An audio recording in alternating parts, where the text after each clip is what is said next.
Hello শিক্ষার্থী বন্ধুরা, আশা করি তোমরা প্রত্যেকে ভালো আছো। সামনে তোমার এসএসসি পরীক্ষা। আমি যে পর্ব আকারে ভিডিওগুলো দিচ্ছি আশা করি তোমাদের ভালো লাগছে। আর আমি 25 নম্বর যে প্রশ্ন থেকে শুরু করে 30 নম্বর প্রশ্নটির সমাধান আজকে দেবো। আশা করি তোমরা ভালো লাগবে।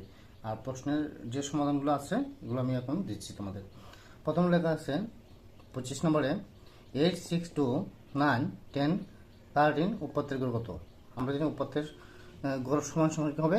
উৎপাদ্যগুলোর সমষ্টি ভাগ উৎপাদ্যগুলোর সংখ্যা, নাকি? তো আমরা দেখো এখানে লিখে দিচ্ছি উৎপাদ্যগুলোর সমষ্টিকে আমরা কি করছি প্রথম ফার্স্ট টাইমে 8, 6, 2, 9, 10, 13 সবগুলো এই প্রশ্ন থেকে নিয়ে আমরা সবগুলো যোগ করলাম। সমান সমান কি আসছে এখানে 48। তো উৎপাদ্যগুলোর গড় ইকুয়াল টু কি হবে? উৎপাদ্যগুলোর সমষ্টি বাই উৎপাদ্যগুলোর সংখ্যা, নাকি? তো উৎপাদ্যগুলোর সংখ্যা কয়টি আছে? 1, 2, 3, 4, 5, 6। উৎপাদ্যগুলোর সংখ্যা হলো 6টি। তাহলে আমরা 6 দ্বারা এটাকে ভাগ করলাম।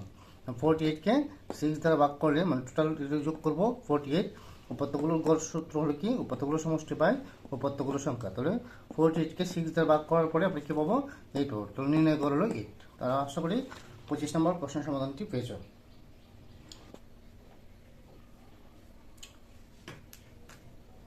26 নম্বর প্রশ্নটা আছে বর্ণনা সহকারে সংক্ষিপ্ত পদ্ধতিতে গড় নির্ণয়ের সূত্রটি লেখো। প্রশ্নটা সংক্ষিপ্ত পদ্ধতিতে যে গড় নির্ণয়ের সূত্রটা, এটা যদি না জানো তাহলে গড় নির্ণয় অবশ্যই তোমরা করতে পারবো না।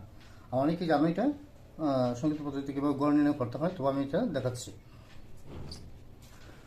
সংক্ষিপ্ত পদ্ধতিতে গড় মানে এক্সের উপরে দেখো একটা মাইনাস চিহ্ন আছে, এটাকে গড় বোঝায়। হ্যাঁ, তো ইকুয়াল টু কি হবে? A plus summation F I UI by N into H.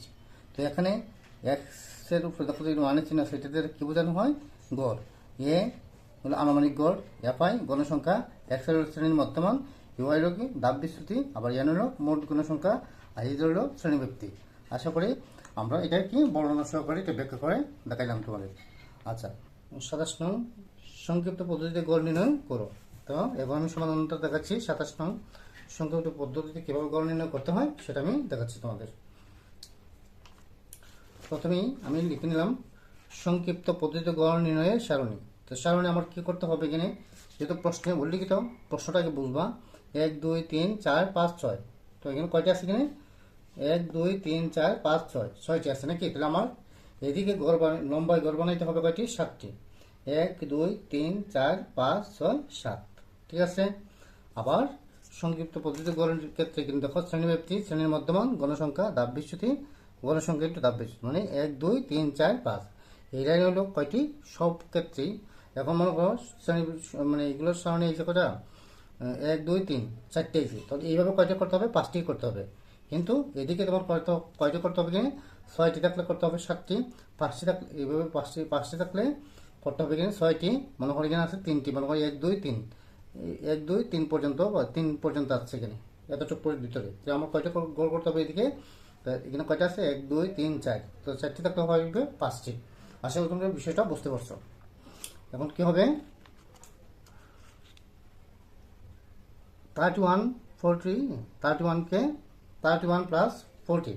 আমরা জানি কি শ্রেণীর মধ্যমান মানে কি উচ্চসীমা প্লাস নিম্নসীমা, মানে উচ্চসীমা কত আছে? 40, আবার নিম্নসীমা কত? 31। সেম এইটাই, এবং 40 এবং 31কে যোগ করলে আমরা কি পাবো? 2 দিয়ে ভাগ করলে আমরা কি পাবো? 35.5। এখন শ্রেণীব্যাপ্তি দেখো কত করে বাড়তেছে? 31 থেকে 41, তাহলে 10 করে বাড়তেছে, প্রতি ক্ষেত্রে 10 করে বাড়তেছে। আমি 35.5 এর সাথে 10 যোগ করলে 40.5, আবার 40.5 এর সাথে 10 যোগ করলে 50.5, আবার 50.5 এর সাথে 10 যোগ করলে 65.5, আবার 65.5 এর সাথে 75.5। 10 যোগ করার পরে আমরা কি পেয়েছি? 75.5। তো গণসংখ্যা কী দেওয়া আছে এখানে? গণসংখ্যা 6, 6, 12, 12, তারপরে কি আছে? 20, 20, 10, 10 এবং 2 এর জায়গায় 2 দিলাম, নাকি? দাব বিচ্যুতি বলতে কি বোঝানো হয়? ইউআই ইকুয়াল টু কি হবে? এক্সআই মাইনাস এ। তো এক্সআই কি 35.5 থেকে এর মান বিয়োগ করতে হবে। তো এর মান কোনটা বুঝবা? এখানে গণসংখ্যা কোথায় আছে? 20 আছে। সর্বাধিক গণসংখ্যা কোথায় আছে? 20। অর্থাৎ 20-র যে শ্রেণী মানে 20-র যে শ্রেণীটা আছে, গণসংখ্যার যে শ্রেণীটা আছে, এর যে শ্রেণীর মধ্যমান, এটি তার এর মানটা হবে 55.5। তো আমার কি হবে? এক্সআই থেকে এর মানটা মাইনাস করতে হবে। এক্সআই 35.5 থেকে এর মানটা মাইনাস করলে কী পাবো? 55.5 মাইনাস করলে আমরা পাবো কি? -20। তখন শ্রেণীভুক্ত কত আছে? এইচ। এইচ কত করে বাড়তেছে 31 থেকে 41 10 করে বাড়তেছে, তো এইচ এর মান হলো 10, তো 10 দিয়ে এটাকে ভাগ করে -20কে ভাগ করে -2 হবে। হ্যাঁ, তখন সেমভাবেই -1 0 1 2 আসবে এটা, ঠিক আছে। প্রতিকে পরেরটাতে কত এক্স এম হইল কি 45.5, এর মানে কী দেওয়া আছে 55.5, তো এটা কী করবো আমরা মাইনাস করবো, বলবো আসবে কি -10, তো -10 আসলে আমরা সেম ব্যক্তি কত ছিল এইচ, এইচের মান কি আছে 31 থেকে 41, তাহলে 10 করে বাড়তেছে, তাহলে আমার কী হবে 10 হবে। তো 10 দিয়ে আমরা কি -10কে ভাগ করলে কী হবে -1 হবে। আশা করি এই বিষয়টা বুঝতে পারছো। আবার অনেকেই সহজে কাজটা করতে পারছো, তোমরা কি মনে করো যে জায়গায় এর মানটা পাওয়া যাবে, মনে করো গণসংখ্যা কোথায় আছে, মানে এখানে আছে 20, বা এখানে যদি দেখো তাহলে এখানে তুমি কী দিবা 0 দিবা, ঠিক আছে। তো 0-র উপর কয়টা ঘর আছে, তো 0-র উপর থেকে মনে করো আমার এখানে আছে 20 সর্বাধিক বেশি আছে, গণসংখ্যা সর্বাধিক বেশি আছে 20, এলো আমার 0 দিলাম, তাহলে -1 -2, এখন উপরে যদি থাকে আরেকটা ঘর তাহলে -3, ঠিক আছে। আবার 0-র নিচ থেকে হবে 1 2, আশা করি বুঝতে পারছো।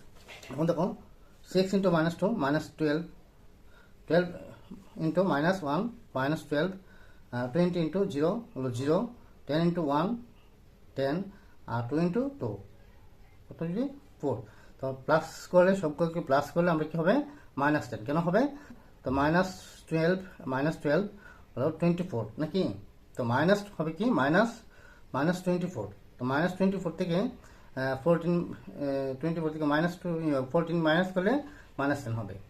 তো আমি আশা করি এটা স্ক্রিনশট দিয়ে রাখো, আর আমার কিন্তু যেহেতু জায়গা হবে না, তো আমি কানিতে একটা বোঝাচ্ছি, ঠিক আছে। 27 নম্বরে আগের যে চার্টটা ছিল, আমরা সেখান থেকে আমরা মানটা নিয়েছি কীভাবে, এখানে সমান 55.5, আমরা জানি ইয়া দিয়ে কী বোঝানো হয়েছে আনুমানিক গড়, সাবমিশন FI UI, মানে সমষ্টিটার মান হলো কি -10, আর এন হলো কি 50, আর এই ছিল 10, ঠিক আছে। শ্রেণীভুক্ত কত আছে 10। আচ্ছা, আমরা জানি সংখ্যক পদ্ধতিতে গড় ইকুয়ালটি কী হবে A plus summation FI UI by n into H, তো এর মান কি আছে এখানে 55.5, আবার প্লাসে প্লাস দিলাম, তো সাবমিশন FI UI এর মান কি আছে -10, আর n এর মান আছে কি 50, আবার এইচ এর মান আছে কি এইচ এর মান আছে 10, তো 10, তাহলে 55.5 নিচে আনলাম, প্লাসে প্লাস নিয়ে আসলাম, 10 ইন্টু -10 আর ইন্টু 10 গুণ করলে কী হবে -100 নাকি।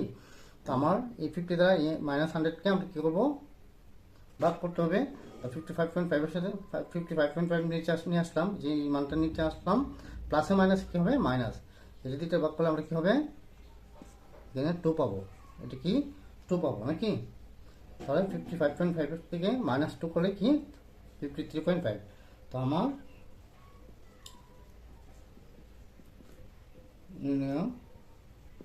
গড়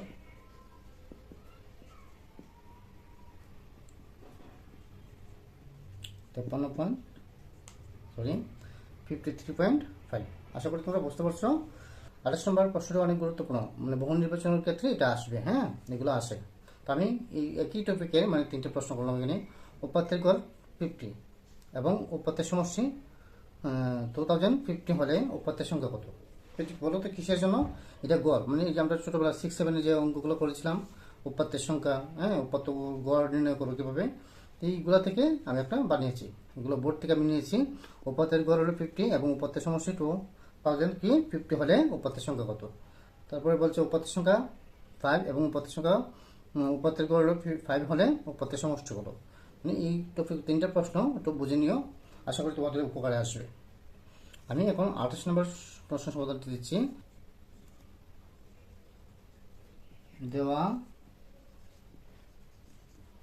আছে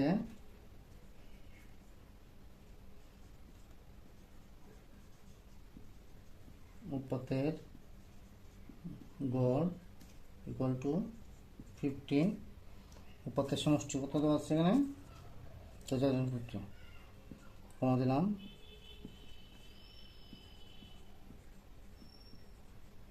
উপাত্তের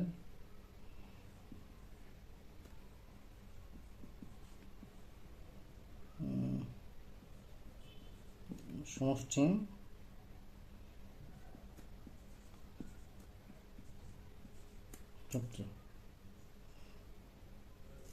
এখন বলছি কি উপাত্তের সংখ্যা কত, উপাত্তের সংখ্যা কত, তাহলে লিখতে হবে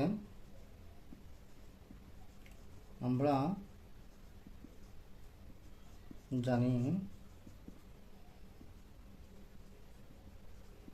গড়ের সূত্রটাকে প্রয়োগ করতে হবে। হ্যাঁ, তোমরা জানো যে উপাত্তগুলোর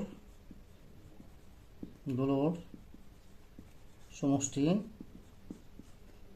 বা উপাত্তগুলোর সংখ্যা নাকি, উপাত্তগুলোর সংখ্যা নাকি উপাত্তের সংখ্যা লিখে দেয় শর্টকাট নিয়মে। আচ্ছা, এখন আমরা কী বের করতে হবে কিনি, দেখো উপাত্তগুলোর সমষ্টি আমি পেয়েছি আর গড়টা উপাত্তের গড় পেয়েছি নাকি। আমি লিখে দিই এবার উপাত্তের গড় কি আছে ইকুয়াল টু উপাত্তগুলোর সমষ্টি উপাত্তগুলোর সংখ্যা। তাহলে আমি কী বের করতে হবে, এখন দেখো আমি একটা সহজ একটা টেকনিক বোঝাই এখানে, মানে এখানে আছে 6, এখানে আছে 2, এখানে আছে কত, এইটা 6কে 2 দ্বারা ভাগ করলে আমরা কী পাবো, মনে করো 3 পাবো, 3 পাবো না, 6কে 2 দ্বারা ভাগ করলে আমরা কী পাবো, 3 পাবো। আচ্ছা, এখন দেখো তো এই দুইটার সমন্বয়ে কী করলে উপাত্তের গড় উপাত্তগুলোর সংখ্যা পাওয়া যাবে নাকি। এখন আমার দেখো তো যদি এগুলো তোমাকে ব্যবহার করতে বুঝিনি একটু কীভাবে করতেছে আমি, আমার সূত্র মনে থাকে না তো, অনেক সময় সূত্র মনে থাকবে না, তোমার সূত্রটা কীভাবে তৈরি করবা এটা একটু দেখাচ্ছি। উপাত্তের সংখ্যা এখন দেখো আমার কি আছে, এই দুইটা সমন্বয় কি যোগ করলে হবে না মাইনাস করলে হবে না গুণ করলে হবে না ভাগ করলে হবে, কোনটা করলে হবে, দেখো তো 3 দিয়ে 6কে ভাগ করলে আমরা 3 পাবো নাকি। তাহলে আমি লিখবো কি উপাত্তগুলো সমষ্টি ভাগ উপাত্তগুলো গড়, উপাত্তগুলোর সমষ্টি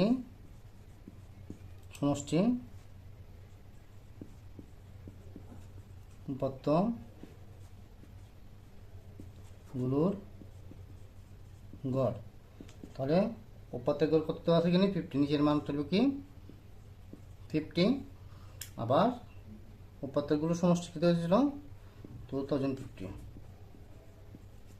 আমরা পাবো কি 2050কে 50 দ্বারা ভাগ করে আমরা কি 41 পাবো নাকি, 41। তাহলে উপাত্তের সংখ্যা কি হবে 41।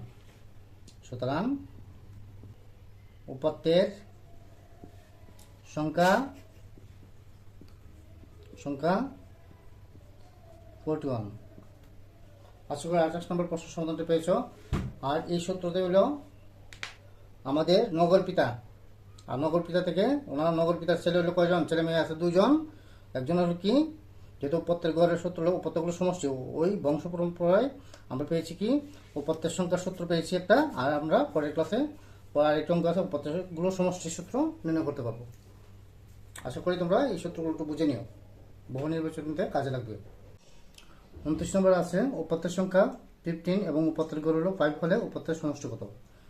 আমরা যেহেতু এটা 28 নম্বর সূত্রটা বুঝিয়েছি, এই সূত্রের মাধ্যমেই অঙ্কগুলো সমাধান করব। উপাত্তের সংখ্যা 15 এবং উপাত্তের গড় হলো 5 হলে উপাত্তের সমষ্টি কত। আমরা দেওয়া আছে কি উপাত্তের সংখ্যা কি 15 লিখেছিলাম, তারপরে লিখব কি উপাত্তের গড় হলো 5।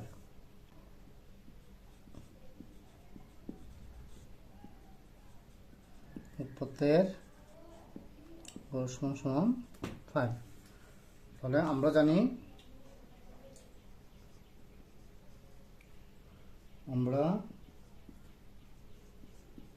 জানি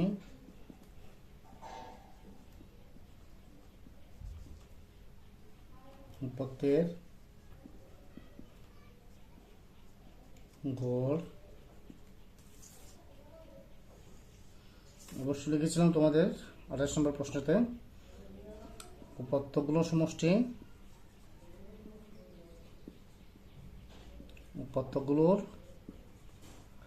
সমষ্টি ভাগ উপাত্তগুলোর সংখ্যা।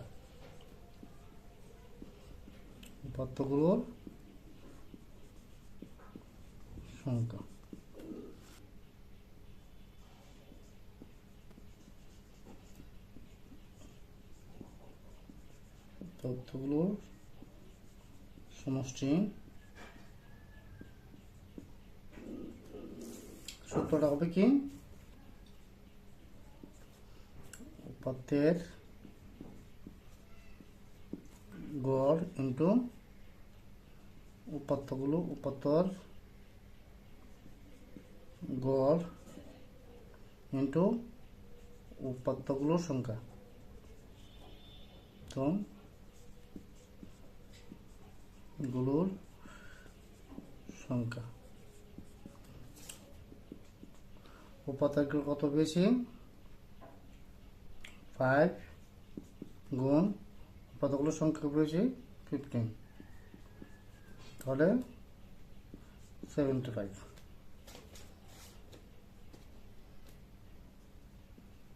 তো আমরা উপাত্তগুলোর সমষ্টি হলো কি 75। আশা করি 29 নম্বরটা বুঝতে পারছো। সর্বশেষ 30 নম্বর প্রশ্নটি উপাত্তের ক্ষেত্রে সরাসরি গড় নির্ণয়ের সূত্রটি লেখো। আমরা অবশ্যই জেনে গেছি 28, 29 থেকে আমরা জানলাম কি উপাত্তের ক্ষেত্রে সরাসরি গড় নির্ণয়ের সূত্রটি লেখো।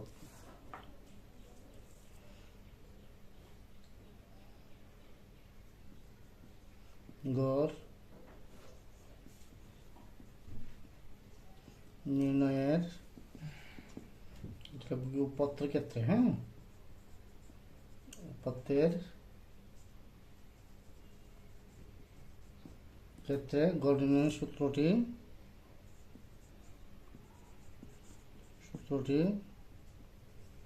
হলো